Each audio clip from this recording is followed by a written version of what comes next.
Croeso i'r newyddion diweddaraf ac Adroddiad Blynyddol Gweledigaeth 2025. Gan edrych ymlaen at 2019 i 20 a thu hwnt, byddwn yn parhau i drawsnewid y ffordd rydyn ni'n cyflenwi'r gwasanaethau, trwy ystyried y tymor hir, cynnwys pobl yn y gwaith o gynllunio'n gwasanaethau, ystyried sut y gallwn gyflenwi gwasanaethau mewn cydweithrediad ag eraill, sicrhau bod ein cynlluniau'n integredig ac adnoddi dulliau o atal problemau rhag codi yn y lle cyntaf neu waethygu.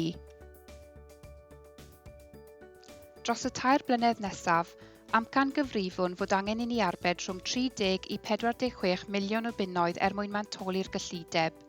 Gwaethaf yr heriau ariannol a wynebwn, rydyn ni'n parhau i fod yn uchelgeisiol, gan ymroi i fuddsoddi yn y gwasanaethau y mae ein trigolion yn dibynnu arnynt fwyaf.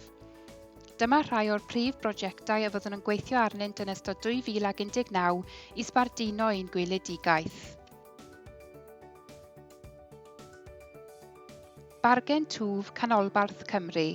Gweithio gyda phartneriaid i sicrhau bargen twf a allai fod gwerth cymaint a 200 miliwn o bunnoedd i ganolbarth Cymru. Llesiant gogledd Powys.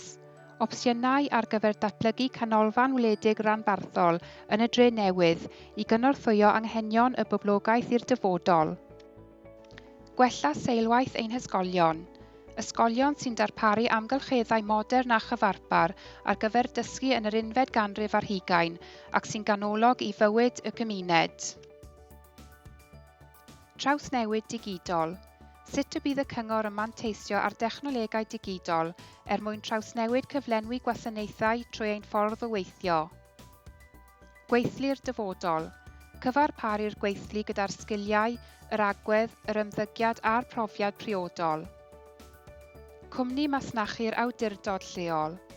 Gwella cyfleoedd i gynhyrchu rhagor o incwm, a sbardun sylweddol i leihau gwariant y cyngor.